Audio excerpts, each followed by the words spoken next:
Olá, gente boa! Que a graça e a paz do Senhor esteja sobre a sua vida e sobre a sua família. Vamos dar prosseguimento aos nossos estudos da Palavra de Deus. E o que é que tem na Bíblia? Vamos ver hoje, hein? Livro de Ezequiel. O livro de Ezequiel está subdividido aí, de acordo com os capítulos, né?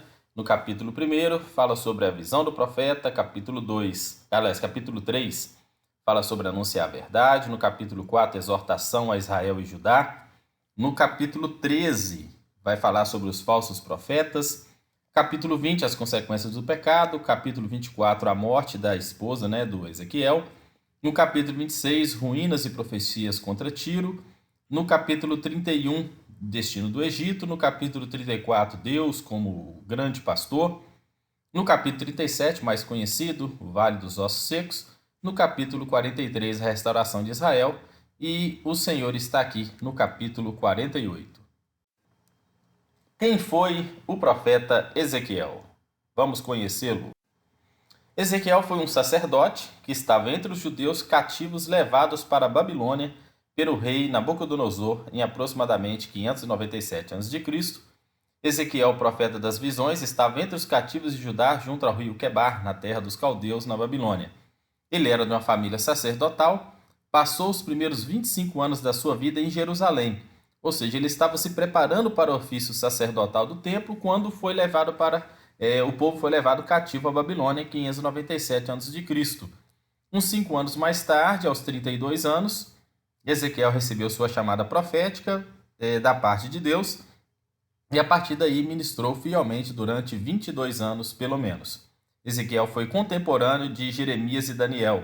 Aí você pode perguntar, mas que confusão é essa? Como é que tinha 3 profetas numa mesma terra? Nesse período que Ezequiel profetizou, Jeremias estava lamentando, porque ele já havia profetizado e já estava ali nas suas lamentações. E o Daniel estava trabalhando, ele era um líder político da época, né? Então, enquanto Jeremias estava lamentando, Ezequiel profetizando e Daniel estava trabalhando ali, governando junto com a liderança política da época. O profeta Ezequiel, inspirado pelo Espírito Santo, escreveu um livro muito detalhado. Ele citou o dia e o mês das suas visões, como está escrito em Ezequiel capítulo 1, versículo 1, que aconteceu lá no 30º ano, no 4º mês, no 5º dia do mês. Ou seja, ele foi bem detalhista. Por isso é um dos livros mais detalhados da Bíblia. Esse ato de comer a mensagem de Deus, que é o rolo, simbolizava aceitar a missão de Deus de transmitir sua mensagem aos judeus. Uma vez ele ficou deitado do lado esquerdo por 390 dias para simbolizar o cerco a Jerusalém, a cidade de Jerusalém. Está lá em Ezequiel capítulo 4, versículo 4 até o 8. Depois ele queimou o seu cabelo para simbolizar a derrota militar de Jerusalém. Nós vamos ver mais para frente em Ezequiel no capítulo 5.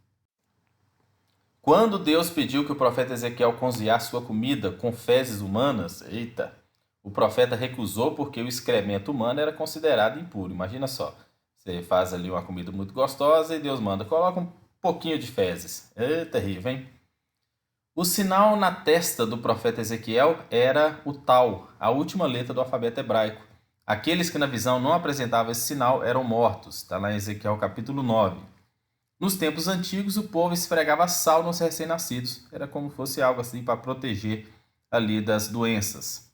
Usar flechas para tomada de decisões ou para predizer o futuro era uma mágica favorita dos babilônios para ajudar as tomadas das decisões, como tem Ezequiel 21:21. Aquela máxima ali de você puxar ali a florzinha, bem me quer, bom me quer, ou fazer alguns joguinhos, né, para poder tomar a sua decisão. Se o profeta Ezequiel fosse um pregador hoje, teria muitos seguidores. O povo gostava do seu estilo, sua voz era bonita, só que não dava os ouvidos à sua mensagem, que era desafiadora. Visão dos rostos. Começa lá em Ezequiel capítulo 1, versículo 10, começando ali o estudo, que fala que a semelhança dos rostos era como o rosto de um homem, do lado direito, todos os 4 tinham o rosto de leão, do lado esquerdo todos tinham o rosto de boi, e também tinha o rosto de águia nos 4 cantos. Deus convoca Ezequiel no capítulo 2, versículo 1 e 2, disse-lhe, filho de homem, põe-te em pé e eu falarei contigo. Deus ali chamando Ezequiel para o seu chamado. O rolo, que é a descrição de Ezequiel comendo o rolo, simboliza seu chamado para ensinar a palavra do Senhor, tornando literalmente a palavra de Deus numa parte do seu ser. O livro de Apocalipse relata uma ocasião que o apóstolo João teve uma experiência semelhante. Está lá em Apocalipse, acho que no capítulo 11, né? Fala ali sobre o rolo que ele teve que comer. O atalaia é uma missão difícil que Ezequiel teve que assumir, que disse assim, ó: quando você disser ao ímpio, certamente morrerás, e não o avisares, Deus avisa, falando com Ezequiel, se eu falar para você dizer para o ímpio, vai morrer, se você não avisar, nem falar acerca do mau caminho para salvar a sua vida, aquele ímpio morrerá na sua iniquidade, mas o seu sangue vou requerer na sua mão, profeta. Não é fácil ser profeta, não. Semelhantemente, quando o justo se desviar da sua justiça e cometer a iniquidade, e se puser dele um tropeço, ele morrerá. Porém, tu não avisaste do seu pecado. E suas justiças que tiver praticado não serão lembradas, mas o sangue da tua mão requererei. Se você não avisa, eu vou requerer o sangue da sua mão, mas se você avisar, você está livre. O tijolo, Ezequiel capítulo 4, que diz, né, que os babilônios não tinham papel. Em vez disso, eles escreviam nos tijolos, né? O Senhor disse a Ezequiel para desenhar um plano de Jerusalém nesse tijolo. Ezequiel capítulo 4, Deus revela ali para Ezequiel como é que foi esse cerco de Jerusalém representado ali no desenho dos tijolos. O corte de cabelo, Ezequiel capítulo 5, né, o sinal do corte de cabelo. A cabeça representa a cidade principal, os cabelos dos habitantes, os ornamentos de sua glória e os cabelos cortados da cabeça que os exilados foram expulsados das suas casas. Acrescenta a força da representação que raspar a cabeça era o sinal de luto. Era como Deus estava representando para Ezequiel como é que foi a destruição. A cabeça era Jerusalém, o cabelo como se fossem as pessoas. Quando você raspa a cabeça, não tem mais nada e fica somente a vergonha. Castigo em Jerusalém, Ezequiel capítulo 9, no versículo 4 até o 6, diz, né? Passa pelo meio da cidade, meio de Jerusalém, marca o sinal nas testas dos homens, que suspiram e gemem por causa das abominações no meio delas. E outros disse, ouvindo eu, passai após ele e o feri. Não poupei o vosso olho, nem compadeçais, matai os velhos, os jovens, virgens, meninos, mulheres, mas a todos que tiver o sinal não chegueis, representando aí a mesma forma que aconteceu lá em Êxodo, no capítulo 12, quando houve ali a morte dos primogênitos. E começaram pelos homens mais velhos que estavam diante da casa, e aqueles que tinham um sinal foram poupados. A glória de Deus saiu do templo, lembra como eu falei lá no livro de Lamentações? Se você ainda não estudou, volta aí nesse canal, tem um livro que fala sobre o livro de Lamentações, e lá vai falar que o entrar no Santíssimo Lugar era somente aos sacerdotes, né? Mas a glória saiu do templo, Ezequiel capítulo 10, versículo 18. Então a glória do Senhor de sobre a entrada da casa parou. Então saiu a glória do Senhor de sobre a entrada da casa e parou sobre os querubins. Então a glória de Deus saiu do templo. Tá aí o desenho, né? Eu coloquei um exemplo da igreja do Evangelho Quadrangular, que mostra que os 4 rostos, né? E lá a mensagem fala sobre Jesus salva, batiza no Espírito Santo, cura e breve voltará. É a visão que Deus deu para a fundadora da igreja, Aimee Semple McPherson. Está ali na outra figura, Ezequiel ali comendo o rolo, que é representando ali o seu chamado. Na outra figura abaixo ali mostra o cerco a Jerusalém através do tijolo. E depois Ezequiel rapando a sua cabeça, representando a vergonha e a destruição dos judeus.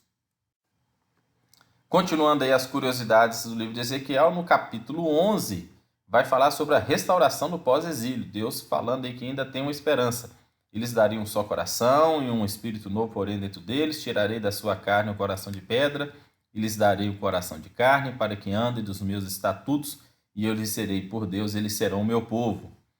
Condenação na demora da profecia. As pessoas falavam, Deus fala, mas demora demais. Mas a palavra de Deus diz, né? Porque o Senhor falarei e a palavra que eu fará se cumprirá. Não será mais adiada. Porque em vossos dias, ó casa rebelde, falarei uma palavra e a cumprirei. Diz o Senhor, Deus não ia mais retardar nem adiar as suas promessas. Condenação aos falsos profetas, aqueles que seguem os seus próprios espíritos e falam até parece nos dias de hoje, né? Os falsos profetas seguem no próprio espírito e depois fala que foi Deus, né? Aí no versículo 20 e no 21, falará sobre a condenação deles. Portanto, eis eu aí vou contra as vossas almofadas, contra elas ali caçai as almas, fazendo-as voar, arrancarei os vossos braços, soltarei as almas, sim, as almas que vós caçais, fazendo voar, rasgarei os vossos véus, livrarei o meu povo das vossas mãos, nunca mais estará nas vossas mãos para ser caçado, e sabereis que eu sou o Senhor. Castigo justo, Ezequiel capítulo 14, versículo 4 diz, né? Qualquer homem da casa de Israel que levantar os seus ídolos no seu coração e puser o tropeço na maldade na sua face, se vier ao profeta, eu, Senhor, vindo a ele, lhe responderei conforme a multidão dos seus ídolos. No versículo 14 diz, ainda que estivesse no meio dela 3 homens, Noé, Daniel e Jó, eles pela sua justiça livrariam apenas as suas almas, diz o Senhor, não adianta interceder. Pecou, cada um paga pelo pecado. A águia e a figueira, Ezequiel capítulo 17, Ezequiel é um livro grande, né? Vamos lá, versículo 24, fala sobre essa visão, e saberão todas as árvores do campo que eu, Senhor, abati a árvore alta, elevei a árvore baixa, sequei a árvore verde e fiz reverdecer a árvore seca. Eu, Senhor, o fiz. É a metáfora ali que Ezequiel recebe de Deus a respeito da águia e da videira e da figueira. Maldição hereditária. Como diz um amigo meu, exeste ou não exeste? Vamos lá. Mas dizeis, porque não levará o filho à iniquidade do pai? Porque o filho procedeu com retidão e justiça e guardou todos os meus estatutos e os praticou, por isso certamente viverá. A alma que pecar, essa morrerá. Se o filho pecou, ele vai pagar pelo pecado dele. Se o pai pecou, o pai vai pagar. Ninguém paga pelo pecado de ninguém. Então estamos todos livres para cada um responder por aquilo que faz.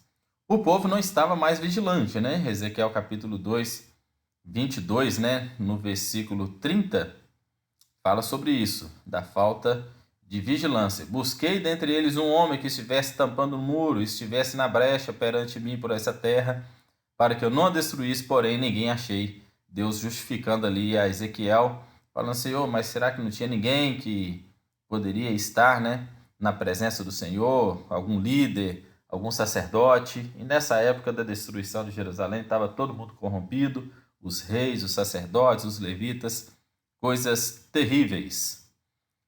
Aolá e Aolibá. Essa aqui é uma parábola, no capítulo 23 de Ezequiel, que fala sobre as duas irmãs iníquas, né?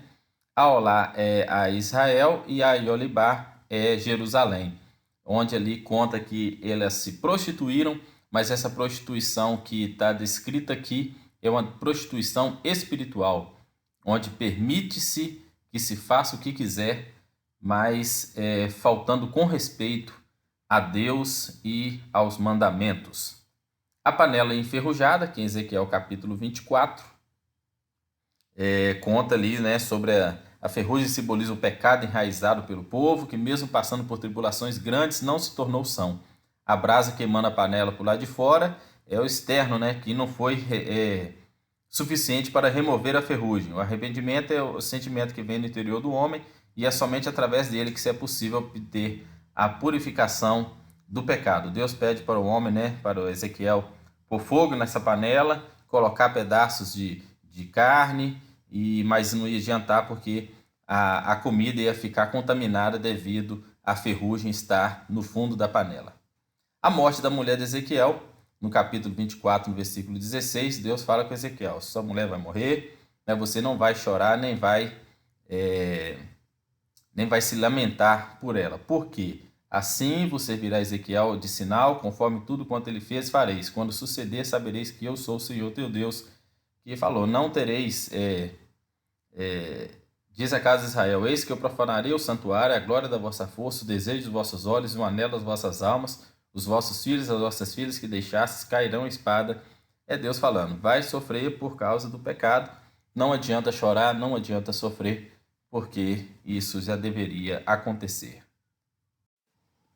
Tá aí, né, os desenhos mostrando sobre a panela enferrujada, depois a morte lá da esposa de Ezequiel, o vale dos ossos secos, nós vamos ver daqui a pouquinho, e as águas mais profundas, no finalzinho aí do nosso estudo. Continuando, curiosidades do livro de Ezequiel, o profeta Ezequiel capítulo 33, no versículo 3 em diante, fala sobre o dever do profeta, né? E vendo ele que a espada vem sobre a terra, tocar a trombeta e avisar, saber que aqueles ouvir o som da trombeta, se não der para avisar, vier a espada alcançar, o sangue será sobre a sua cabeça. Semelhante àquela orientação que deu lá a respeito do atalaia, nesse mesmo livro de Ezequiel.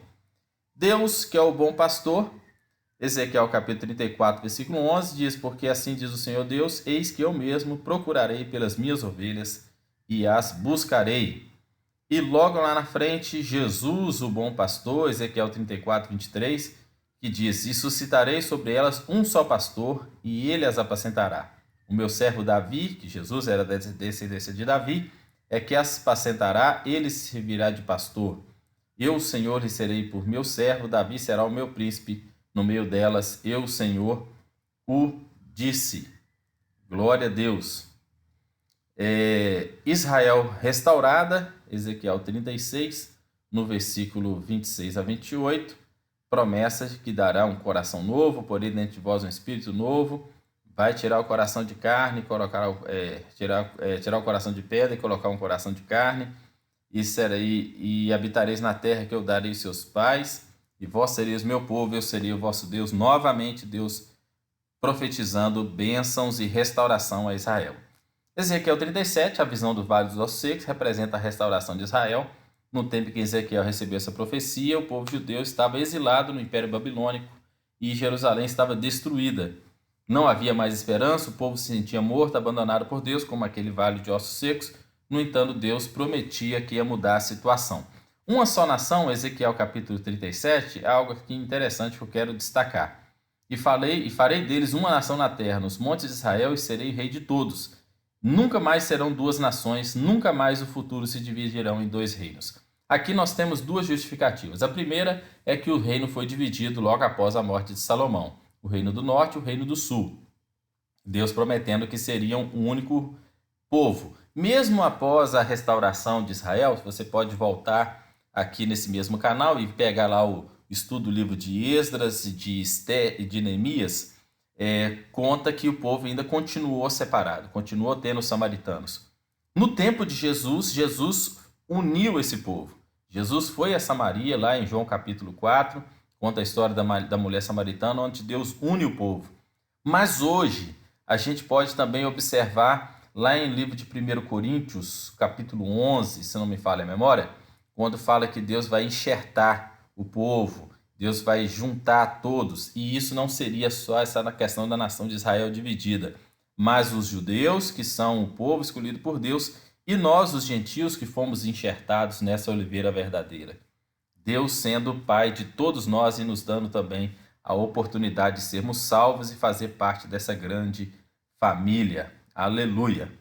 A volta da glória de Deus, Ezequiel capítulo 43, nos diz, né? Eis que a glória de Deus de Israel vinha do caminho do Oriente, e a sua voz era com voz de muitas águas, e a terra resplandeceu por causa da sua glória. Levantou o meu espírito e me levou ao átrio interior, e eis que a glória do Senhor encheu a casa, quando Deus for restaurar os templos, restaurar a casa dele. Discernimento, Ezequiel 44, 23, estamos terminando aí o livro de Ezequiel, e a meu povo ensinarão a distinguir entre o santo e o profano, e farão discernir entre o puro e o impuro, ou seja, será um povo mais coeso, um povo mais inteligente. As águas do templo, Ezequiel 37, ao profeta Ezequiel se mostrou como Deus proporcionaria abundantes bênçãos para o seu povo. Essas bênçãos, representadas por um rio que flui do templo, fertilizariam toda a terra, produzindo colheitas abundantes, curas milagrosas e, ao final, converteria o mar morto em um refúgio de água doce. E o retorno na terra, Ezequiel 48, 35, Deus prometendo ali que todos iriam voltar, né? 18.000 canas por medida terá ao redor. E o nome da cidade desde aquele dia será: o Senhor está ali. Restauração ao povo de Israel. Pois bem, gente boa, termina aqui o nosso livro do estudo do profeta Ezequiel. você continue estudando a Bíblia, leia com mais detalhes. É um livro maior, um livro mais comprido, com muitos capítulos, mas com muitas revelações da palavra de Deus. E lembre-se, se você ainda não lê a Bíblia inteira durante um ano, leia a Bíblia inteira pelo menos uma vez na vida. Jesus Cristo te abençoe, gente boa. Grande abraço.